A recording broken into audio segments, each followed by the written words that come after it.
Welcome back to the Jazari Qual Show. Jazari here, joined by Tommy for another stream tonight on headlines making waves across the country today. So we are going to start off with some breaking news in a significant development in Omaha's political landscape.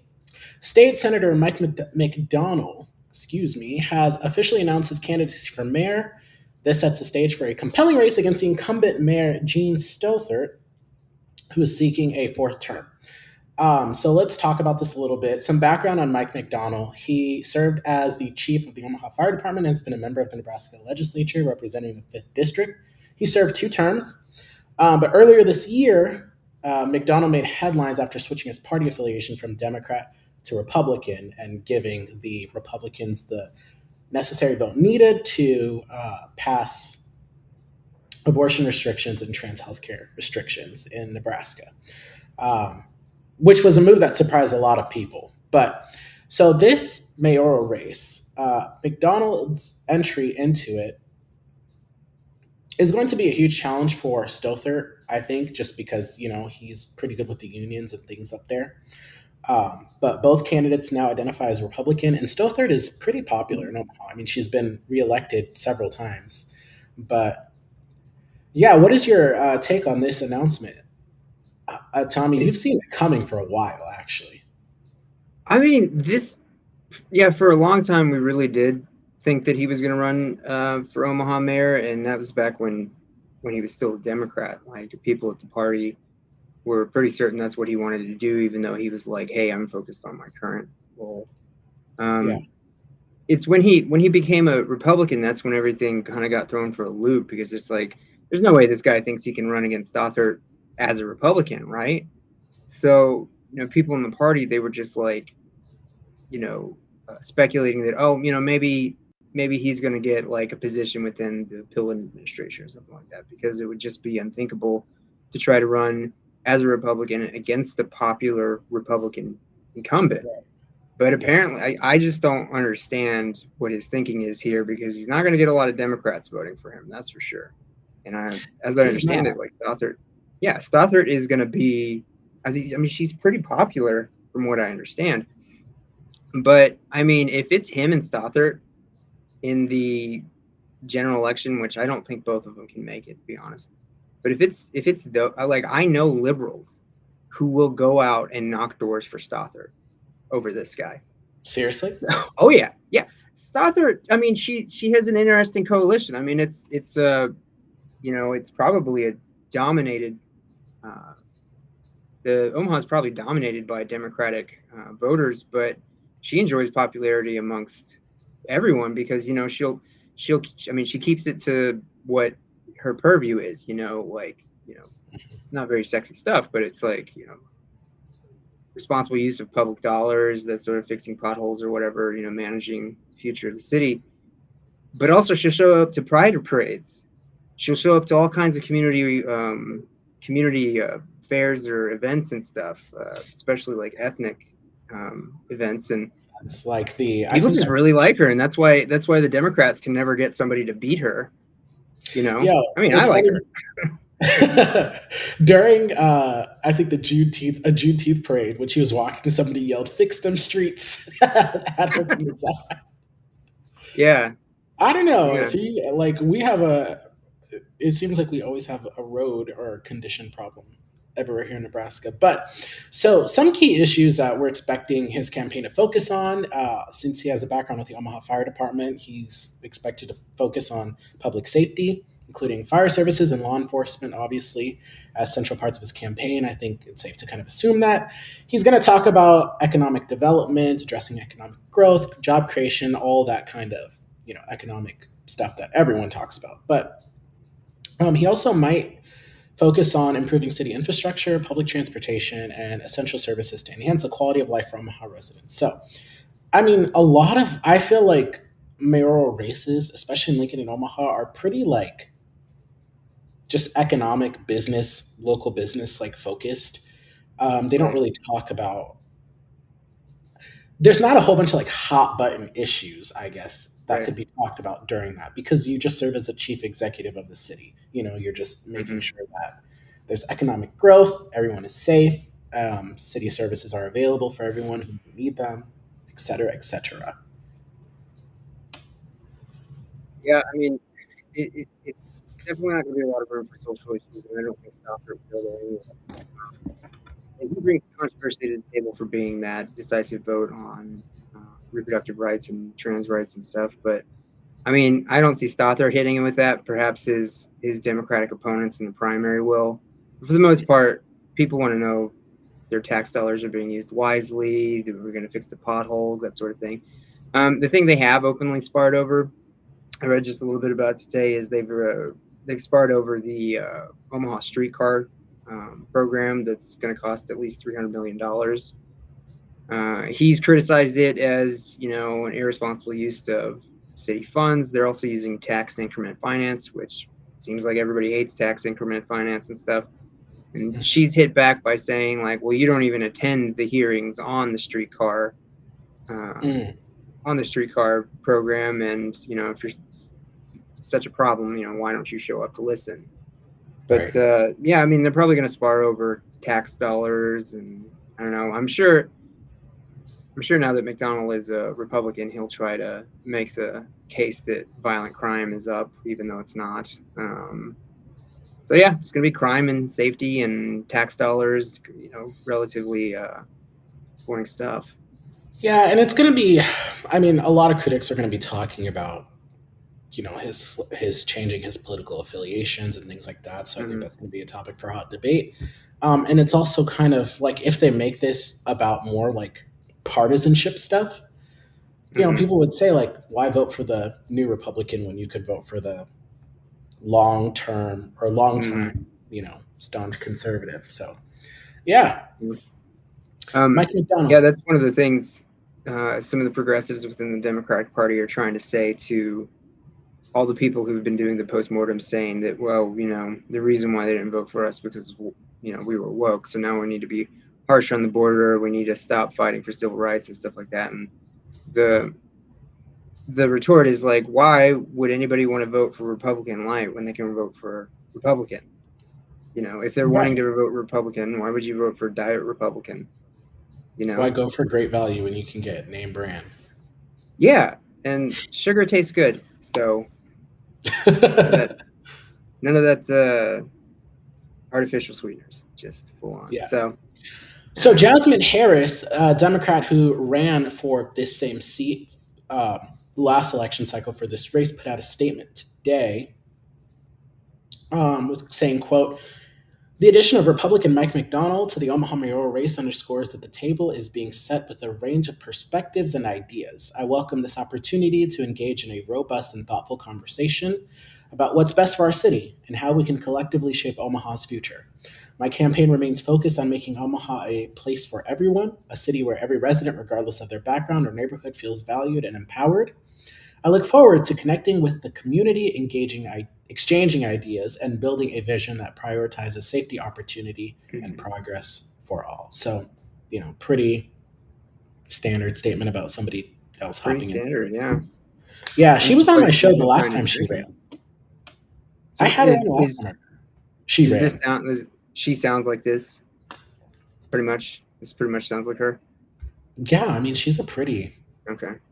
I mean, it's measured, yeah, and I guess I would have expected a little bit of attacking, but maybe she knows that, like, she's not going to be having to compete with his base or anybody who's going to be potentially making them their number one. But yeah, do you it's a think pretty good statement, I think.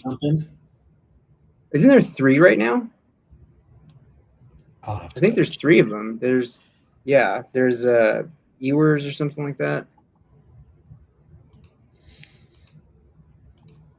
I didn't see if they had a statement out when I was preparing for this show. So, oh no, it's so John Ewing, Jasmine Harris, Mike McDonnell, and Gene Stothert. So yeah, 2 Republicans, 2 Democrats. I don't know much about John Ewing. Yeah, I think Harris has a little bit more name recognition, but Yeah. All right. So yeah, we're gonna follow this closely as the developments happen. I mean, we've pulled the trigger on city races, so we're expecting Yeah, more announcements to come out of Omaha and Lincoln as well for city council races that are next year. So yeah, it's gonna be a fun cycle. yeah. We'll see. I mean, we got our own race here in Lincoln, so Ooh, you just knocked your one camera second. to the side. Yeah, I'm messing with the new setup. My bad. No, you're good. But All anyways, right. yeah. Next story. So another major development out of Illinois, Jussie Smollett's conviction was overturned by the Illinois Supreme Court, his 2021 conviction, for staging a hate crime and lying to police. So this sparks debates on legal rights, hate crime, integrity, and media influence, which is something we should talk about. But a little bit of background information about this case. Jussie Smollett was a really popular actor at the time. Like he was on the show Empire, which I love that show. I love that show so much. It's probably one of my top five shows. Taraji P Henson, love her. Uh, Everybody else, they were great. But she's probably the most like famous person off of that show. But so Smollett claimed he was attacked in a racially and homophobically motivated hate crime involving two masked men shouting slurs and referencing quote MAGA country. Authorities found evidence suggesting Smollett staged the attack with the help of his two brothers, who testified that they were paid to assist. So the timeline was February 2019. He was charged with filing a false police report. March of that same year, the charges were dropped after Smollett agreed to forfeit his bond and perform community service. February 2020, we indicted on 6 counts after a special prosecutor reviewed the case, and then December 2021, convicted on 5 counts and sentenced to 150 days in jail, probation, and restitution. And yeah, so the Supreme Court's decision, the key argument was that Smollett's due process rights were violated by being prosecuted twice for the same offense, and then the court ruled that the re-prosecution after the initial charges were dropped constituted double jeopardy. His legal team celebrated the decision as justice served, maintains that his innocence and criticizes prosecutorial overreach, but the special prosecutor voiced disappointment in the ruling, arguing it was based on procedural grounds rather than the strength of the evidence. But this just raises a question about integrity of hate crime reports, responsibility of public figures, roles of the media in shaping things, because this was a high profile case. I mean, everybody was talking about this. He got booted off of Empire, and then they had to give it a terrible ending. I'm still disappointed in that. But anyways, I digress. What's your take on this? Um, yeah, it's so I was reading about this case. The first thing is like I heard about this case on the radio before anybody knew it was like a staged thing. And I remember the one little line that made me go, huh? But I didn't really think much about it after that was, somebody was in Chicago saying this is MAGA country. And I was just like, MAGA country? Chicago? And then that's all I had thought of it. But as it came to light, it was like, wow, this guy was a super successful person. I mean, I think that he had an album out at the same time. Thing is, though, is like at the same time, This Is America by Childish Gambino came out, right? And I'm wondering. I mean, that was massive success for Childish Gambino, and I'm wondering if like Juicy Smollett was like, man, I need more. I need more attention. I need more notoriety because like their albums were out at the same time, and I'm just wondering if maybe he was just like driven to this like I need more, So I kind of You felt get a bad because taste it of just it, seemed and like yeah, yeah, I mean he just like he's got this fully successful career, but he's not taking off like some people like in comparison at the time, and I just felt like maybe he was trying to get some of that extra clout or something like that. But it's just like wow, man. I mean, I just ended up feeling bad for the guy in the end, And then yeah, like I saw the headlines today, and the headlines weren't so good that they didn't really. Some of them didn't really even go into the fact that he was basically convicted on double jeopardy. Like he got prosecuted once, plead out, and then got prosecuted again via a special prosecutor. That's kind of funny though. It's like they did the special prosecutor because people were so mad at them for giving him such an easy deal. So it's yeah, just like, well, now we have a trial by public at this point. But I mean, yeah, I mean, I think it's probably the right thing to do by the Supreme Court. If you agree if you make a plea deal, you shouldn't be prosecuted for the same thing again. Did you ever watch Empire? No, I didn't. It's a story about record companies. Yes. So pretty much when the image comes back, it's about this family who own Yeah. and they own Empire Entertainment, which is like this Yeah. global like Mm. powerful like media company or record company that diversified into a whole bunch of other industries, right? Like fashion, things like that. Um, Look at them. They look like a Terrence family. They Howard. acted like a family. Everybody casted for the role in the Lions family was so good, but he pretty much struggles with his sexuality throughout the beginning of it, and then like, Mm-hmm. does he want to? It literally follows him becoming a superstar and like a fall from grace and having to go to rehab. Pretty much like outlines like what happens in the music industry, Mm. right? Like down to like Yeah. some crazy stuff like gang banging, violence, and stuff. But Mm. they had a lot of people on this show. Omarion was on this show as a special guest. Uh, Alicia Keys was on for an episode. Mariah Mm-hmm. Carey was on for an episode. Like they had a lot of like big name people come on and make songs with. That was the other thing too, like the music. All the music was Yeah. original. They sung, they performed throughout it. It was great. I loved it. Mm-hmm. Cookie was my favorite And this character, was George Hanson, but yeah. this was on a broadcast. It was on Fox. It was on like a main channel, was it? Yeah, it was. It was. Yeah. So I And mean, like Fox is never really known to be able to put out like very popular shows like that. So yeah. yeah, I mean, I heard about it. It was such a popular thing that people. I mean, people in my social media would talk about Empire a lot. So, but I never really got down to it. I don't I'd know. sing I also "You're didn't watch so every. beautiful." Did it? Did it? Oh I still man, have maybe it those was songs pretty on nice. my I still have those There's songs on a my there's this other show that like I haven't watched that kind of feels like the same. It's called Secession on HBO, and all my friends are like, "You have to watch it. You have to watch it. So good and stuff." And I'm just like, I think it's kind of the Oh same thing yeah. here, just not into it. I don't know, but Well, Secession is more about like straight business like billionaires. This okay, focused more around music. Like all this whole oh, show okay, centered around music. Secession is not around music. It's like the about like straight business and business business aspect and of it, like and this is more yeah, okay. siblings fighting for like different Oh, like stuff. Yeah. okay. That's a great show too. I have so many shows that I can't take on any more commitments right now. Not at this time. But no, I think the thing that I always walked away from was like, man, that guy was just needing more, more, more, more. And isn't that the human condition, right? Yeah. But I just that yeah, no, it really did my head in thinking like this guy was world famous. He had a great career and stuff, but I think that he was just looking at other people and going, I'm not there yet. You know, I need to have more. So I mean, in the end, it was just really sad. I mean, I remember listening to the judge's sentence, and the judge was just like, "There's nothing I can do that you haven't already done to yourself, but you're going to be in jail for 100 days." So it's like, oh, okay. I thought he was about to get let off, but But I think that like I don't know. I feel like celebrity and rich people jail is different. yeah. Well, you had to go to Cook County Jail for 100 days. So I don't know anything about that. Like that's the Chicago jail, Cook County.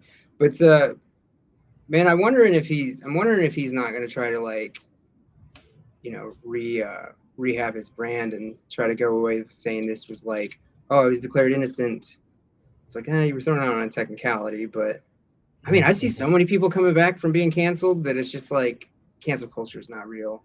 Like even Kevin Spacey's making a comeback. It's like, what? is he What? really? Yeah, yeah. And he did something kind of clever. Like he came back in a movie that was about, it had something to do with his character was somebody who got prosecuted for sexual harassment or something like that. So it's like, well, if you go Google it, you're going to see his movie and not necessarily his awful behavior. So it's just like you see so many people coming back from supposedly being canceled. It's like, you know, maybe he'll come back. I don't know. I really sincerely hope he like finds the help he needs and stuff because that just looked like it was torture, you know, to accomplish so much, but it still not be enough. You And know? that show could have went on. That's the thing Yeah. about it. Like that show could have gone on. Like there were so many different storylines and different characters that were weaved in and out. but Yeah. Empire could have went on. That's how did it end? You said you were upset with the ending. Yeah, it was just like the way they had to. It ended abruptly. Honestly, Yeah, it was one of those things where it just kind of like ended abruptly. but Awful. not Soprano abruptly good. No, it was kind of just like, wait, I feel like there needs to be another episode. It just ended Mm-hmm. like it was just a regular episode and it was done. It felt like But a cliffhanger. yeah, Yeah, in some I've had a ways, few shows but like and that. they also like changed it too. Like I think they had to like write him out of the script. Mm, So it was just a mess. It was just a mess, yeah. and I'm still upset about how that ended. Damn. Wow. Yeah. No, well, I remember, conservative influencers online, content creators and stuff were already pretty prominent. Um, even in like, what was this, 2019, early 2019, late 2018. And like, that's the first thing they said was like, this guy doesn't look like he got roughed up and he's just trying to blame Trump. And then, yeah, I mean, I saw a lot of this after the fact, but it was just like, people broke it down and they're like, man, you get jumped, you look a certain way, and he did not look like he got messed up. And like, didn't he like supposedly after he got hit, he just went to like a Subway or something like that? He walked into like a Subway. Was that? I don't remember the specific details. I kind of just got Um, like the ones of people, they were like that does not look like somebody who got jumped.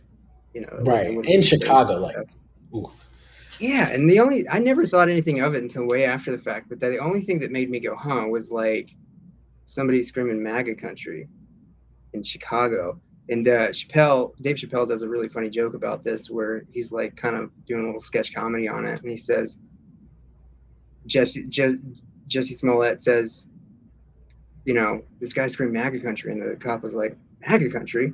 He said, hold on. He goes over to his partner. He says, Frank, find out where Kanye West was last night. Yeah, because he was a huge MAGA guy. All right, he did it better. All right, I'm gonna try to steal jokes. All right. Next story. Ooh, lost my notes for a second. There he is. Matt Gaetz. Matt Gaetz has officially withdrawn his name from consideration to be Donald Trump's attorney general. So this is a major shakeup within President-elect Donald Trump's transition team. So just last week, he was nominated by Trump to lead the Department of Justice, resigns 2 days before the House Ethics Committee was supposed to release this report on him. Gaetz, a staunch Trump ally, was picked, as Tommy was saying the other day, purely out of loyalty. But yeah, there was so much going on. This like shook the internet. It probably shook the world, honestly, on how Gaetz just a what like Yeah, just yeah. crazy. So he clearly resigned to duck that ethics thing, and they, because the argument is if he's not a congressperson anymore, they no longer have jurisdiction. This was supposed to be like completely for the House punishing one of its members. It wasn't a criminal referral. So him resigning was like pretty convenient that it happened just 2 days before the ethics committee decided to release the report. But I mean, we've had slow leaks. I remember a few days ago when I first heard about how he had been exchanging money for sex with a 17-year-old girl. And so yesterday, I remember reading that there was a second person. Not only was there a second minor, but now the lawyer for one of them was like, we have financial documents that show that he paid these individuals $10,000 between 2017 and 2019. So it's like, oof. And I think it said that he Venmoed them, if I'm not You can send mistaken. that kind of money over Venmo. I don't know. Let's see. Did it say Venmo? I don't know. They had Gaetz wire is transfers of, yeah. just to also let you guys know, like Gaetz comes from a very rich family. Like his dad owned these hospice chains that he sold for like $400 million. And then his dad was the president of the I can't remember if it was the House of Representatives or the Senate in the Florida legislature, but his dad was a pretty respected politician. But he has the money. So even within the Republican Party, his nomination raised a lot of concern. So several GOP senators reportedly signaled that they would not support his confirmation because of the lingering controversies. And so in his statement on Truth Social, not Truth Social, excuse me, X, he said, quote, I had excellent meetings with senators yesterday. I appreciate their thoughtful feedback and the incredible support of so many. While the momentum was strong, it is clear that my confirmation was unfairly becoming a distraction to the critical work of the Trump Vance transition. There is no time to waste on a needlessly protracted Washington scuffle. Thus, I'll be withdrawing my name from consideration to serve as Attorney General. Trump's DOJ must be in place and ready on day one. He continues saying, I remain fully committed to see that Donald J. Trump is the most successful president in history. I will forever be honored that President Trump nominated me to lead the Department of Justice, and I'm certain he will save America. Here's to hoping. Yeah. So I looked it up. Yeah, Venmo and PayPal over the course of 2 years, $10,000 to two women. And he also apparently the financial records of him sending money to somebody saying Joel Greenberg, who was later convicted of sex trafficking. So I mean, there's some pretty serious evidence that this guy might have been involved in some sex trafficking here. And So, he kept saying, I mean, he kept doing that. Go ahead, sorry. Well, no, he wants to be Florida governor someday, right? So now, like, you know, he drops out. He's like, okay, I got this perfect excuse to drop out. I'm going to be AG. And now he's probably waiting. Oh, I'm going to be AG for a little while. And then now he's seeing that, like, that's not going to happen. And, you know, if he goes through this confirmation, it's likely that report's going to be released, officially released. Now he's just praying like, oh, I've dropped out. No more targets. Nobody's going to release anything or leak anything. And I can go be governor in a few years. I think that's what he's doing. He's probably praying that this goes away. I don't think it will, though. I think it still will leak. Even if he runs later on to be governor of Florida, I think it's still going to leak. I'd be really surprised if it doesn't leak, because it's like, not only does that committee, like, it's half and half. They're evenly divided. Not only does it have equal number of Democrats as Republicans, there's plenty of Republicans that don't like Matt Gaetz because he sunk Mike McCarthy. You know, and allegedly Mike McCarthy alleges that the reason why Matt Gaetz Kevin McCarthy. Sorry. the reason why Matt Gaetz sunk Kevin McCarthy's speakership is because Kevin McCarthy would not shut down this ethics probe. So there's a lot of Republicans that do not like this guy. So I'm thinking some leaks are going to be coming at some point. So I mean, this just adds to the chaos of this administration so far. Like every nomination, it's been something. Gaetz has probably been the most explosive. I mean, you were telling me before the show started about. Did you ever find that thing on Dr. Oz you were talking about? No, I actually couldn't find it. It's something he said in the past that you know, people shouldn't have to get health care, but this was a very new quote when I saw it, so maybe it'll come to light here in the next few days. But allegedly he said that people don't have a right to health care, and it's just like, okay, need is need, you know, like, so if he really did say that, it's just like, people should have a right to their needs, you know, air, water, clean air and stuff like that. So but what I did see that he said was that he wants to increase more private insurance plans that are under Medicaid. So he wants to see more people get Medicaid through private insurance that's subsidized by the government. So that just continues the trend of, like, Republicans who want to privatize Medicaid, that sort of thing. So he's looking like he's going to be a typical Republican on what they call entitlement programs. So, yeah. So like I said, this raises a lot of questions just about the vetting process and just like the political cost of nominating so many people with significant baggage on them, right? Like even that Linda McMahon. I don't know if we get into it once that confirmation starts, but yeah. So what is next for for what's next for that role? Got a breaking news alert literally minutes before we started that it was Pam Bondi. I think it was her name that I saw, who was a former Florida Attorney General who is now nominated from the Mm. role. She is an election denier. Uh, we'll do more research on her, but I'm sure she'll get a confirmation hearing. Yeah, yeah. I mean, she looks qualified. But yeah, she's an election denier. She, I mean, when the bar says somebody's qualified or not, like it isn't. They don't go into their like personal beliefs or anything like that. I mean, she is an attorney. She was a state attorney and attorney general in Florida, but she's also been a huge Trump supporter, and he's supported her. Like he's made a lot of donations to her political career.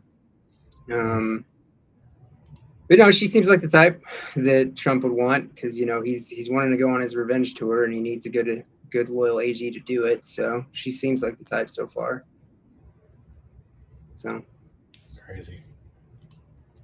Yeah, we'll do some more research on her, and kind of do a live reaction while they do her confirmation hearing. What story do I want to go to next? I should you have have a went to the. comment, by the way. You have a comment in the chat that I think is interesting. Do you think? Oh, this is two. Yeah. Do you think Trump helped him out of his situation, appoint him to AG, and resign from Congress, and then withdraw later? I feel like that's just a lot of hop, skipping, and jumping. Mm-hmm. Because Yeah, no, I mean, I think. Yeah. Go ahead. I just think that I think Trump did try to help him out of it by naming him AG. It was a double win because Trump knew he was going to be unconditionally loyal to him. And okay, we got to get you out of the House of Representatives before this drops. I'm sure Trump knows what's in those files. Like I'm sure he knows what's in there. Um, but probably thought, I'll nominate you for Attorney General. They can't release it then. You'll be a part of the administration. Uh, but the heat was just too much. The heat was just too much. And I wonder if his statement was really he was the one who chose to drop out, or if Trump was like, all right, this is just too much. Like, we got to go with somebody else. Yeah, I'm not sure that, but I agree with you. Like, I don't think that they tried to do this like sophisticated song and dance. I think that Trump really did want him. It was probably good timing. He was like, Trump, nominate me now, so I have an excuse to step down. But I do think in the end that Trump really did want him because one, the loyalty, and two, I know Trump would know what this guy's skeletons are because Trump is likely going to pick a lot of people based on the skeletons in the closet that he knows. Just to have that little extra insurance. Mhm. But no, I think Trump really wanted him. Trump probably saw him as somebody who would litigate his revenge tour and rip up the AG or the Department of Justice the way that Trump wanted it to be ripped up. And I just think at the end, like enough Republican senators were like, not only do I not support you now, but as soon as that report is out, I'm sure people are going to support you less. Yeah, it would have given them the insurance to like just publicly distance themselves. Like, oh, this is too much. We can't vote for this. Like, we can't approve this. So. Okay, all right. So this, I should have actually went to this story first before the Gaetz story. But breaking news: the ICC. Let me see. Yep, there we go. So the International Criminal Court, ICC for short, issued arrest warrants for Israeli Prime Minister Benjamin Netanyahu, former Defense Minister Yoav Gallant, and Hamas military leader Mohammed Deif, citing alleged war crimes during the recent Gaza conflict. So let's talk about some of this background. So the ICC was established in 2002, and it prosecutes individuals for war crimes, against crimes against humanity, genocide, and aggression when national courts are unable or unwilling to do so. So the court's jurisdiction covers crimes committed by nationals or within the territories of its 124 member state. So the arrest warrants for Netanyahu and Gallant both are accused of crimes against humanity and war crimes, including the use of starvation as a method of warfare and intentionally targeting civilians during its war with Hamas on the Gaza Strip. And Mohammed Deif, so he was a Hamas military chief, and he faces charges related to attacks on Israeli civilians, but during the October 7th conflict. But he was reportedly killed in an Israeli airstrike in Gaza on July 13th of this year. The Israeli military confirmed his death on August 1st, stating that Deif was eliminated in the strike. However, Hamas has not officially confirmed his death, so there's some uncertainty regarding his status. So some of the reactions: Israeli government Prime Minister Netanyahu denounced the ICC's decision as, quote, absurd and false, asserting that Israel has a right to defend itself. And while Deif's status is uncertain, Hamas welcomed the warrants against Israeli officials, calling for justice for Palestinian victims. And international community, the United States and other allies have rejected the ICC's jurisdiction over Israel, citing concerns about the court's impartiality. So some of the implications that this can have are travel restrictions. So the warrants could limit the international travel of the accused, because ICC member states are obligated to arrest individuals under such warrants. And legal proceedings, the ICC's actions may influence ongoing and future legal and diplomatic engagements related to the Israeli-Palestinian conflict. I was talking to Tommy before the show starts, and Tommy, you had talk about the countries that you found. So yeah, there's like 125 countries, pretty much every European country, right?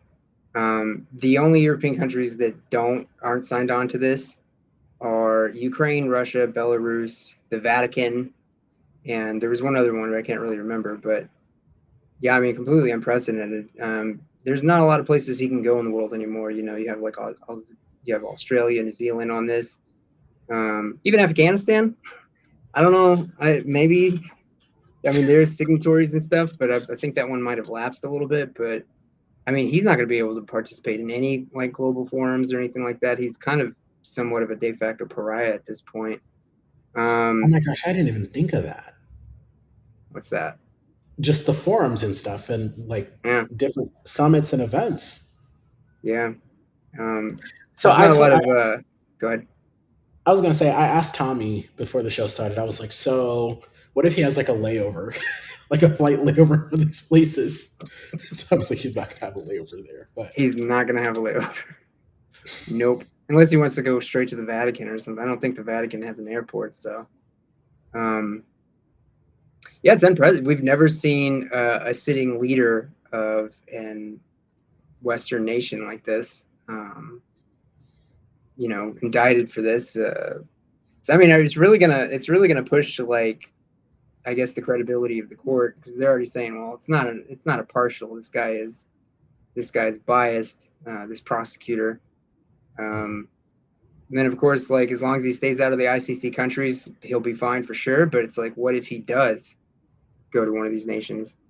Doesn't he still have diplomatic immunity? Does that not, like? I mean, that's a good point. Yeah, I guess I should look that up. But it's like, yeah, I mean, does war crimes override diplomatic immunity? I don't know, because like Fidel Castro has come to the United States for UN forums and stuff, and we never tried to move on him while he was technically on U.S. soil. So I'm not entirely sure. It would be pretty awkward if he landed in like France, and France has got to make the decision: do I arrest the Prime Minister of Israel like I'm supposed to? I don't know. So I mean, this is one of those tough situations. I mean, they knew what they signed on to, being a part of like this being a part of the ICC. So it's kind of one of those things where it's like, does the rule of this court, transcend whatever else? Like, because it's never been done before, right? It's unprecedented. Do they still follow through with, justice in the eyes of the ICC? We'll see, but Yeah, so Netanyahu right there on the screen with Gallant, and this is the only photo clear enough that I could find when I was prepping for this show of um, Mohammed Deif or Deif. So yeah. So the next story that I want to talk about. Oh, can I tell you one thing I just looked up? Sure. So when it comes to a head of state, there's actually precedent.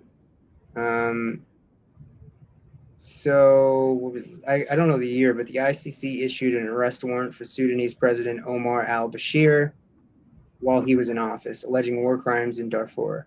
Several ICC member states refused to arrest him, citing immunity, while others, like South Africa, faced criticism for failing to act. So I think a lot of them would pass the buck. I mean, if it's the Sudanese president, sure, I'm sure a lot of them want to be like, well, he has immunity while he's the sitting prime minister, so maybe he doesn't have to worry about it. I thought that was a little interesting thing to add. Yeah, that is interesting. So this has happened before, and I mean Netanyahu has a higher, like, this is not that this is much more um exposed, but like Netanyahu, I mean, has like pretty close ties with the American government and things like that. So, Mm-hmm. probably Mm-hmm. feels like this is optional for him. Yeah. All right, so Elon Musk and Ramaswamy's bold plan to cut government spending. Let me pull up my notes here. So Musk and Ramaswamy wrote an op-ed in the Washington. What was that face? What are you laughing at? I'm laughing at you. Well, I'll get to it. Just go ahead and finish. I'll let you know what I'm thinking. All right, so they wrote an op-ed in the Wall Street Journal, focusing on streamlining the federal government by tackling inefficiencies and cutting what they view as unnecessary spending. So they want to defund unauthorized programs. The duo argues that there are over 1,200 federal programs that continue to receive funding despite lacking current congressional authorization, and cutting those programs could save over 516 billion annually, they claim. When I was doing the research on this, as far as like programs, so like Congress passes, they used to pass two bills. One was like for the funding and then the allocation. But now they just allocate the money to a certain department and trust that they handle like the disbursement of those funds. And that's in a way supposed to make it much more efficient. I was kind of having a hard time understanding like that whole like loophole. But they want to reduce the federal workforce. They propose downsizing, the federal workforce by as much as 50%, and they believe fewer employees can make government operations more efficient and cost effective. Federal agencies, they want to eliminate agencies they view as redundant, like the Department of Education and the Bureau of Alcohol, Tobacco, Firearms, and Explosives. Cutting federal regulations using recent Supreme Court rulings, they claim to limit agency autonomy and eliminate regulations they consider inefficient or outdated. And they also want to end remote work for federal. Ramaswamy want federal employees back in the office, claiming it will improve productivity and justify reduction, saying, quote, if federal employees don't want to show up, American taxpayers shouldn't pay them for the COVID era privilege of staying home. Which I don't get, because it's like you're going to pay the cost of this whole building to like parking, electricity, like all these things for these buildings to have all these people come back in when they could just work from the comfort of their home Yeah. and not have to have that overhead cost. So they say this is going to save taxpayer dollars, increase efficiency, and limit overreach with cutting regulations. But this could have an effect, a huge effect on essential services. Um, the Department of Education, disrupting critical services relied on by millions of America. Job losses, downsizing the federal workforce could result in significant unemployment, especially in regions reliant on government jobs. So, economic ripple effects. This could harm contractors, small businesses, and local economies that depend on federal funding. And critics also say dismantling federal regulations and limiting agency powers could lead to lengthy legal battles, and forcing people to go back into the office could lower productivity and morale, especially for those who thrived in remote working sessions, or settings, excuse me. So, yeah, go ahead. So maybe I shouldn't out myself. Maybe I should stay hidden. But I am a federal civil service employee. I'm one of the 2.3 million of them, and apparently I have 50-50 odds here hanging over me. But yeah, we had a town hall right after the election, and we had a town hall just today, and we're talking about the changes that are coming. And what everybody in our office has always been worried about is whether we're going to have to all go back 100%, because even before the pandemic, we were work from home for like 4 out of 5 days a week, right? Depends on your tour duty schedule. So, but I literally was on a call with my regional office director, and she was just like, well, there's this Department of Government Efficiency, and I was just like, it's seriously now within like the government zeitgeist. We are all anticipating this thing being a thing, and Yeah. people at our RO, like most of us are veterans, right? Most of us are veterans because it's the VA, right? And we had very good work from home beforehand, and now everybody's like, man, they're just gonna make us go back to the office, 100%. And it's just like, I don't even know if our office has enough room for that, because we've just been so used to like work from home for such a long time, even before the pandemic. But yeah, some of us are kind of left wondering, like, what are they going to be able to do legally to be able to like cut the government 50%, because that is a huge cut. And for that to happen quickly, there'd probably be a lot of lawsuits.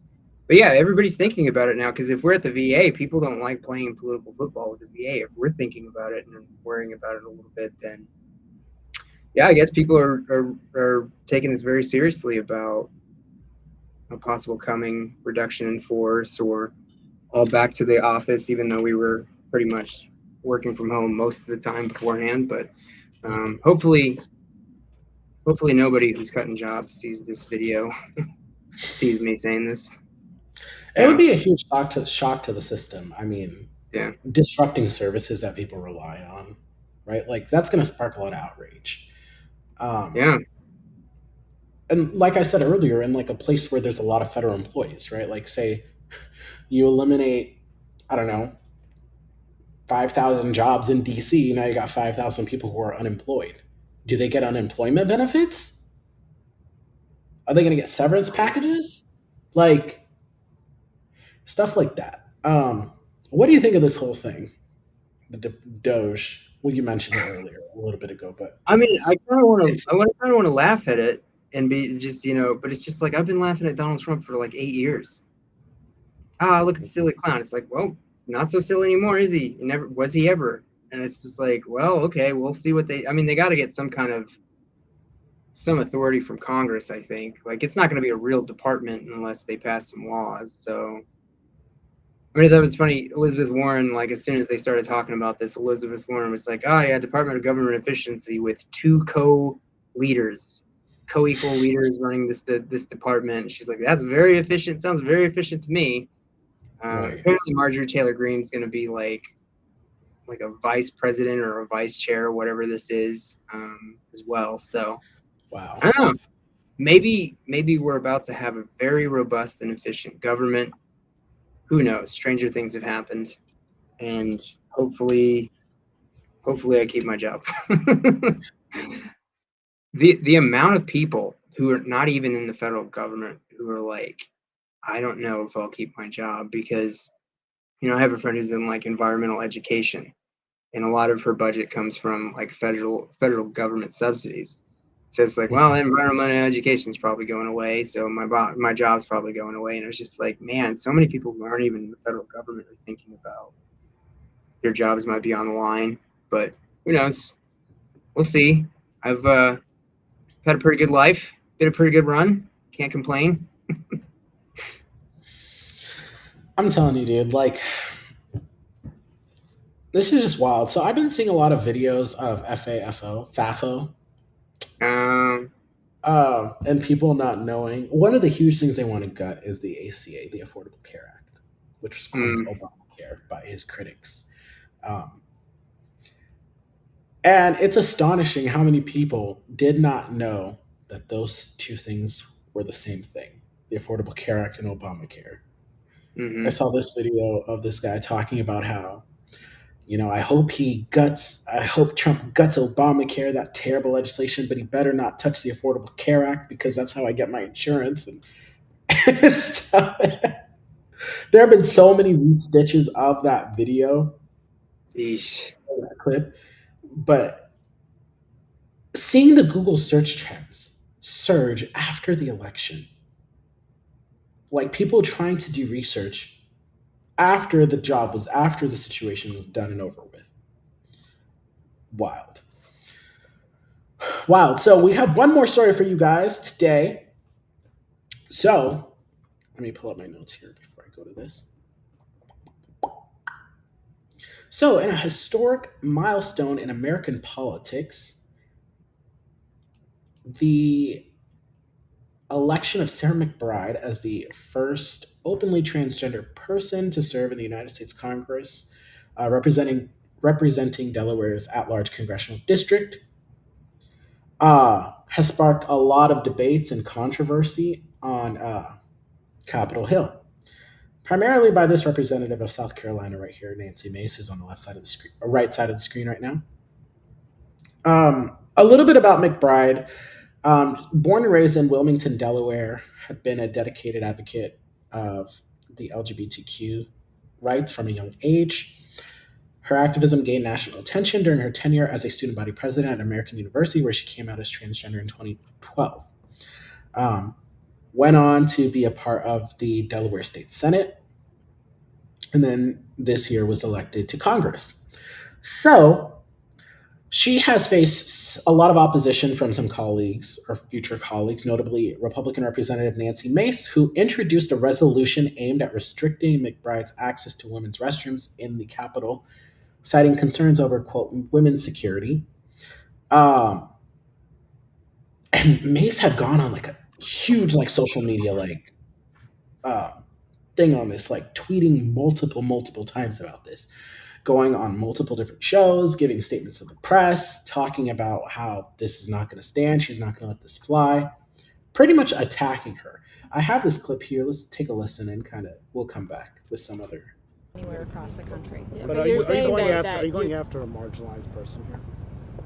Sarah McBride doesn't get a say in this. This is a biological man trying to force himself into women's spaces, and I'm not going to tolerate it. You have the radical left that are trying to erase women and erase women's rights. I'm the first woman to graduate from the Citadel, the military college of South Carolina. If some guy in a skirt came by and said, no, that's my achievement, I'm going to be there and standing in the way and saying, hell no. I'm not going to allow men to erase women or women's rights. And I'm going to be standing up here. I will file this again next congressional session. Sarah McBride doesn't get a say. This is about women. This is about girls. This is about our rights and being protected in our private spaces. I don't want to see a man in a women's restroom. That's not a thing. And it's not going to be a thing up here. It's not going to be a thing anywhere across the country either. Thank you so much. So in response to that, Speaker of the House, Mike Johnson, said, he's siding with Representative Mace on the House rules. And so Congresswoman-elect Sarah McBride released a statement on X saying, quote, I'm not here to fight about bathrooms. I'm here to fight for Delawareans and to bring down costs facing families. Like all members, I will follow the rules as outlined by Speaker Johnson, even if I disagree with them. This effort to distract from the real issues facing this country hasn't distracted me over the last several days, as I've remained hard at work preparing to represent the greatest state in the union come January. Serving in the 119th Congress will be the honor of a lifetime, and I continue to look forward to getting to know my future colleagues on both sides of the aisle. Each of us were sent here because voters saw something in us that they value. I have loved getting to see those qualities in the future colleagues that I have met, and I look forward to seeing those qualities in every member come January. I hope all of my colleagues will seek to do the same with me. Delaware Congresswoman-elect Sarah McBride. Meghan McCain quote tweeted this, saying, class act. Good for her. and then she got destroyed in the comments. I don't like Meghan McCain, but yeah. But I mean, she shared this saying, I guess it's a good way to handle the situation. There's many instances in which I can agree with Meghan McCain, but then there's many that not. But no, this is a great response for Congresswoman McBride. It's a distraction. That's what it's going to be. I mean, I know it's not sexy, but coming up in this legislative session here, we're kind of expecting, quote unquote, men and girls sports to kind of be a big deal.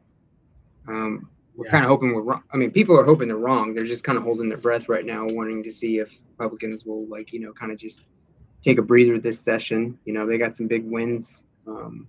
They got a big win with that abortion ban, so maybe they'll just kind of just try to fly under the radar. But we do anticipate. They could probably try to go for a lower one. I don't think. I think they're going to focus. Are you talking about the legislature here in Nebraska? Yeah, here in Nebraska. I'm sure they'll focus on the boring stuff, and then right at the end, LB 575. Well, I mean, yeah, but there's a period pretty early on where they have to stop introducing bills. So we'll know fairly early if there's going to be some kind of cultural battle they'll pick. And if they do, it's likely going to be, transgender girls in high school sports or high school girls sports. But it's just like, what a distraction it is. I've tried talking to senators. Hey, listen, our mom and pop family farm operations, they have to compete against corporate farming operations, and it's an unlevel playing field. It's not any way fair, and we need to be able to do something for these farmers so that they can actually have a shot against, surviving this corporate onslaught. But of course, what might take up a lot of time next session is, making sure that trans athletes stay out of women's sports. But I mean, people have looked, and out in Nebraska, an organization that tries to follow the statistics has said that we can't even find 5 trans athletes. I mean, we could only find 2 in the entire state, but we're pretty confident to say there's no more than 5. So it's just like, yeah, okay, we're going to keep 2 or 3 trans athletes from playing high school sports, aligned with their gender identity. But we still have child poverty. We still have senior poverty. We have farmers. The suicide rate is through the roof. Bankruptcies through the roof. And it's just like, we're going to seriously waste some time on something that is objectively such a small thing. And that's what this is here. Nancy Mace is just trying to keep the culture war going, Yeah, and in a Newsmax interview, she said, quote, "It is offensive that a man in a skirt could ever think he's my equal," is what she said, this verbatim, that his challenges are the same as mine. They're not. He's forcing his genitals into women's restrooms, into dressing rooms, into locker rooms. It's sick. So the Congresswoman-elect has gotten a lot of support from prominent Democrats such as AOC, Alexandria Ocasio-Cortez, saying, quote, "The idea," in a statement that she gave to the press, when they're hounding members as they're leaving, outside, things like that. She said, quote, "The idea Nancy Mace wants little girls and women to drop trout in front of who? An investigator? It's gross." Pretty much saying what are you going to do? Check these things. But Speaker Mike Johnson said that she will be treated as a man under House rules. Okay. So, well, I imagine a lot of. Go ahead. Go ahead. Yeah, you go ahead. Go ahead. Well, this is funny talking about equals between men and women and stuff when she comes from the party where people predominantly want to take the right of women's suffrage away. I see so many online conservative content creators, influencers talking about how women shouldn't vote. So it's all right, but also there are going to be so many Republican congressmen who are going to be so uncomfortable using the restroom, and they're going to say, well, she shouldn't be here, even though she shouldn't be in the other bathroom either. It just doesn't make any sense. What they want to say is she shouldn't be here, period. It's not unlike every other, kind of moral panic in the past it almost looks exactly the same. But yeah, I mean, Nancy Mace is just trying to continue the cultural war battle, and unfortunately, like you saw the they them commercial that played heavily at the last 2 weeks of the Kamala election. Harris is for they them. Yeah. Now, the unfortunate thing, like it's of course that's such a misleading and it's a horrible message. But unfortunately, it was like a near perfect political ad. And they proved as much. I mean, they even have people analyzed some results, and some organization came out and said that it moved people as much as 2.5% votes. Mm. And this was an ad that was played across all the swing states, NFL games, thousands and thousands of times. And I think at the end, it's going to tell the conservatives they've been vindicated when it comes to waging this cultural battle, and it's just going to continue into the future. And especially when they don't get the great America that they've been told that they're going to get. I mean, it's just going to be really difficult considering how many people gave Trump money to be elected. So yeah. I hope I'm wrong, but I don't think that he's going to deliver. It would be great if he could, make America great again, of course. But if it doesn't happen, what do you do? Well, you try to distract with the cultural war battles. You know what I'm saying? And he's going to keep on vilifying, immigrant people, trans people, anybody who's different, that sort of thing, just to make up for your own shortcomings. And I think that's far more likely. So, I mean, just you got to prepare for an escalation in the cultural wars, I suppose. But hopefully, if you're informed, go ahead. I do want to just touch on Nancy Mace saying that this is all in an effort to protect women and things like that. Nancy Mace voted against the reauthorization of the Violence Against Women Act in 2021.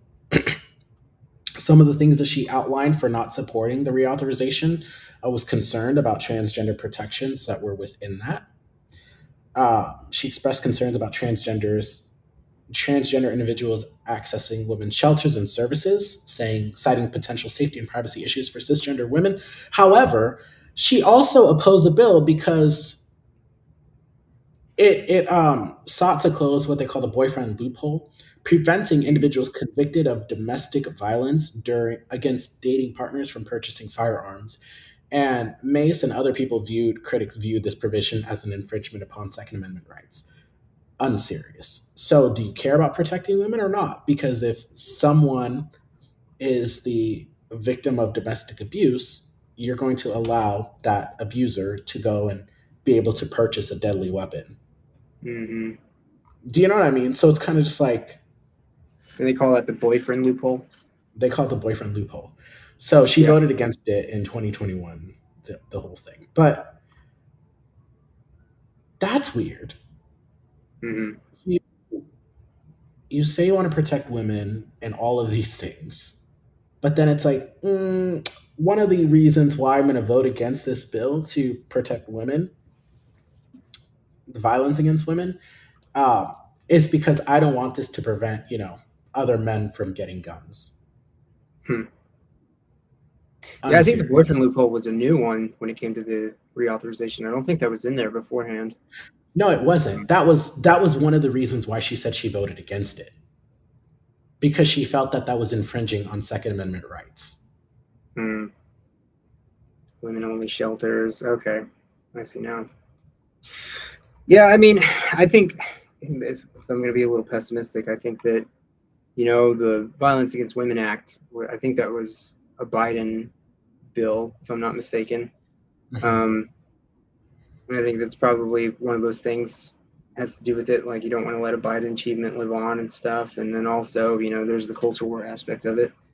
I mean, it just people have just learned that you can make it if you're willing to, talk about these issues that get everybody mad and emotional thinking instead of, thinking calmly and logically. So, I mean, people can definitely make it. I mean, there's so many conservative influencers out there who are just basically grifters. And all they're trying to do is make people riled up and mad at each other so that they can kind of just exploit that. And Nancy Mace has got that written all over her.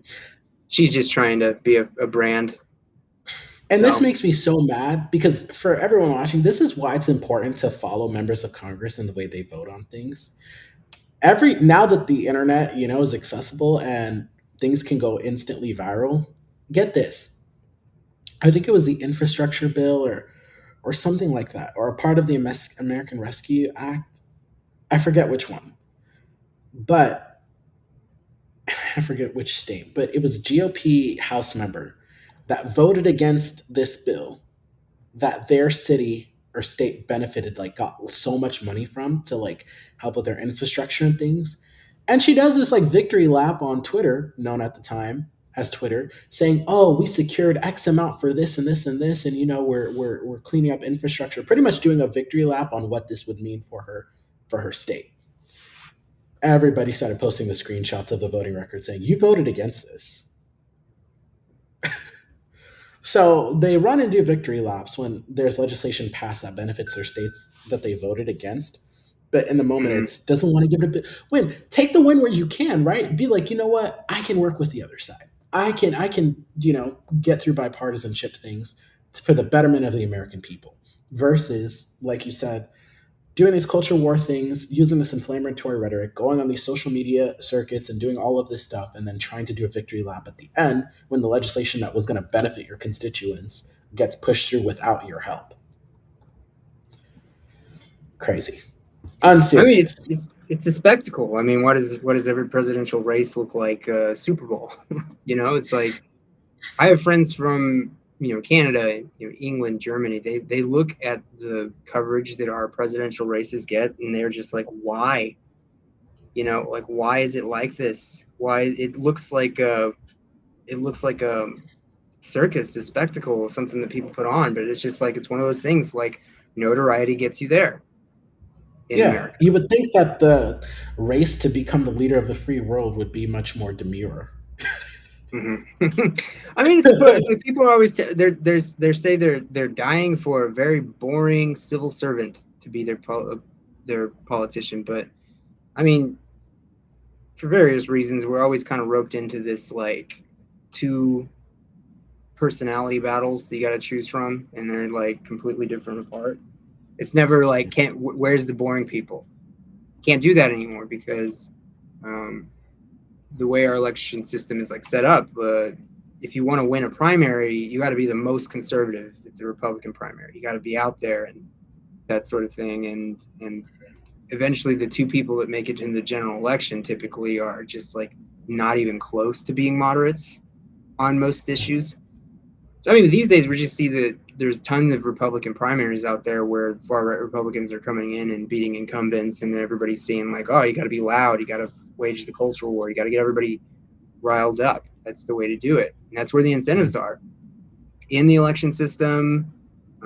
When it comes to campaign finance, this is just where the incentives are.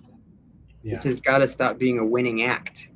You got to push for reforms to make this stop being a winning thing. So until then, I mean, you're just going to get more of this Drama. Spectacle. yeah. Mm-hmm. Well, that is all we have for you guys today. Thank you so much for tuning into this episode of the Jazari Quell Show. Jazari here. My co-host, Tommy. Always a pleasure. Yeah, Any thanks final for having thoughts? me.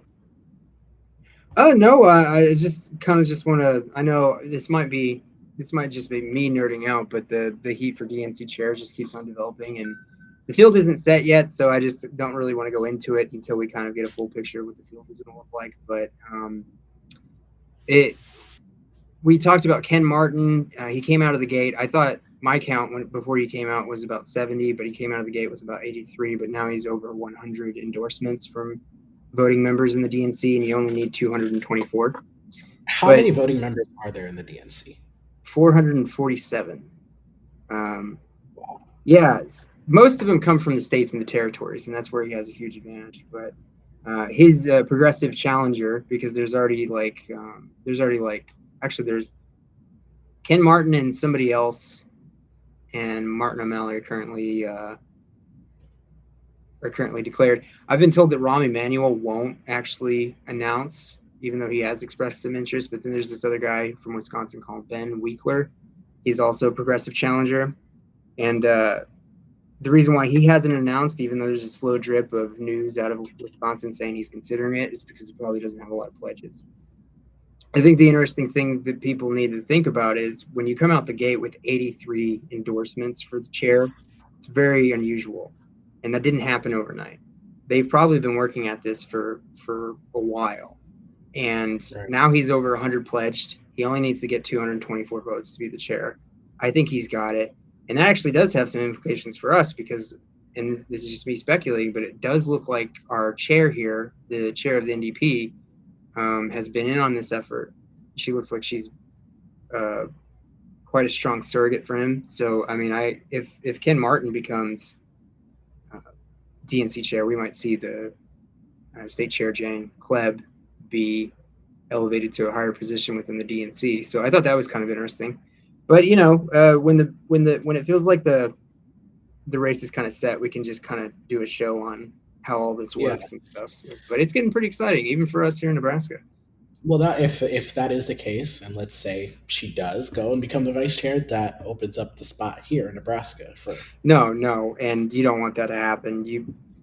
I mean, we could talk about things that I disagree with when it comes with Chair Kleb, but her leaving right now, and I could give you pros and cons for what she did, but like for how she's done, but like her leaving right now would leave a vacuum that would not benefit anyone. And then also, from what I understand, so for what I'm guessing, she would want to become the president of what is known as the ASDC, Association of State Democratic Committees. That's what would make her a vice chair if she became the president of the ASDC. That's what Ken Martin is currently right now. He's the president of the ASDC. And I think that, she seems to be a huge champion for this guy. I'm just kind of watching along on Twitter, and I've had a few interactions with her on Twitter, subtle interactions.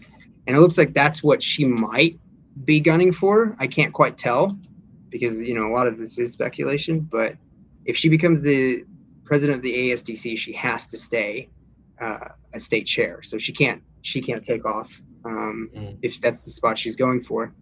And I would make the argument you don't want her to step down. You want to give, if she's not running in 2026, you want to give everybody who's thinking about it an even playing field.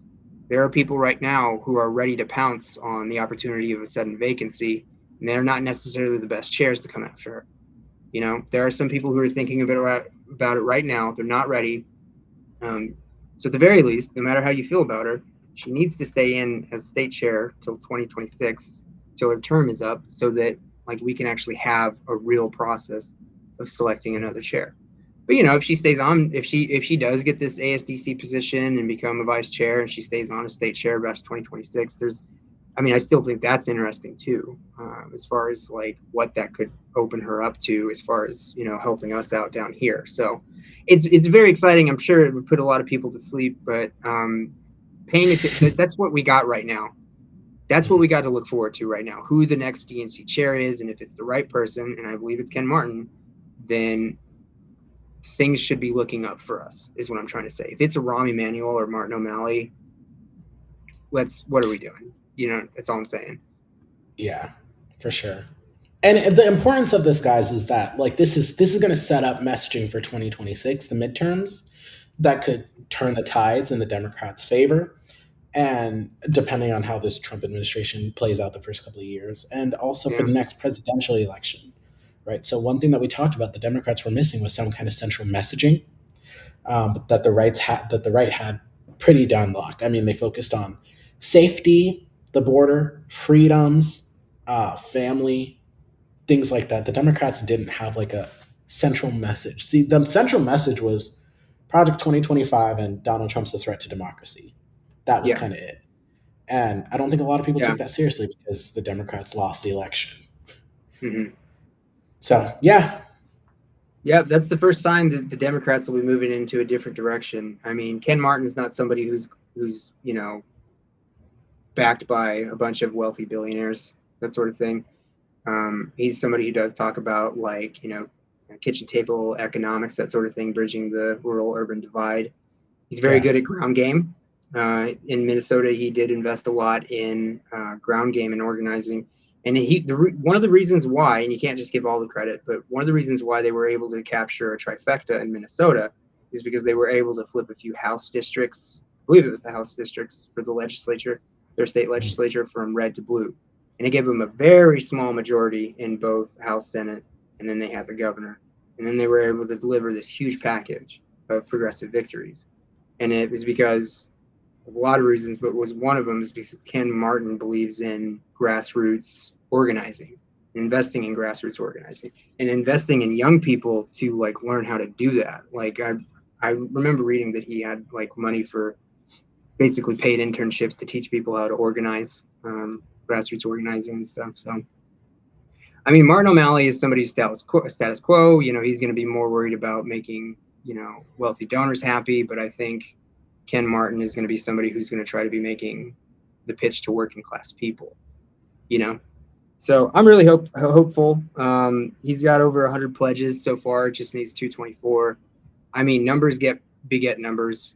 You know, his endorsements are probably going to strategically trickle out over the next few days. They have a really big, important meeting in December, the first week of December. And I just think you're just going to see his momentum just explode until he's basically just got a sure thing going. That's my guess, but there's actually a whole kind of process to this. There's going to be candidate forums for a chair. You know, typically there are. That's something that doesn't get a lot of coverage, but I mean, if you're looking for hope, this is kind of the first chance you're going to get as to see who the chair is going to be. So, I mean, these forums, are they all in person, or do you think they're going to be virtual? They were all in person in 2017. When a Democratic president wins, they're basically going to pick who the DNC chair is, right? There's not going to be any real competition. But when a Democratic presidential candidate loses and there's going to be a Republican president, it's a full-on like election sort of thing. But no, just one moment. So in 2017, Tom Perez and Keith Ellison were the two juggernauts, and they had forums and debates. They had some in Phoenix, Baltimore, George Washington University, sponsored and aired nationally on CNN. So, I mean, I don't even remember any of that. Like, and I thought of myself as somebody who was plugged in, but yeah, I mean, there's going to be debates and forums if it follows the same format as last time. And then they have to have the election by March 1st. So March 1st at the latest, we'll get to see what our new direction might be, if we have a new direction, or we're going to kind of just stay the course, you know? Yeah. But yeah, I mean, if you're looking for a pick-me-up, this race is going to be it. And I say that I would be so much more hopeful for the future if somebody like Ken Martin got elected. So we'll bring more coverage on that later as it develops. We will. Well, thank you guys so much for tuning in to this. We've actually been doing this a lot more consistent than I thought. My wife seems happy. Yeah, so it's not been too much. Because you talk to, because she doesn't want to hear about some of that. It's like I'm not unloading on her so much. She's just like, I pay attention to the politics about a month away from the general election and primary elections, and then she's like, after that, I have to unplug, and it's just like, how are you able to do this? Like, I don't understand how it works. But a lot of people value your opinion on here and your voice and your perspective, so love having you. Yeah. No, I thanks for having me. We'll just keep on doing this. It's gonna be a long 4 years, I think. You know? Yeah, it will be. Be sure to like and share the stream to keep the conversation going. Sound off in the comments. We will be in there replying to some people that we probably didn't get to, or people who are going to watch this afterward. I'll be going through the comments on the different pages and stuff and replying to some things. And yeah, if you do want to be on the show, offer some perspectives, things like that, let us know. We'll certainly drop you a link so you can come on. But yeah, that's all we have for you today. Thank you guys so much for tuning in. We'll see you on the next one. Peace.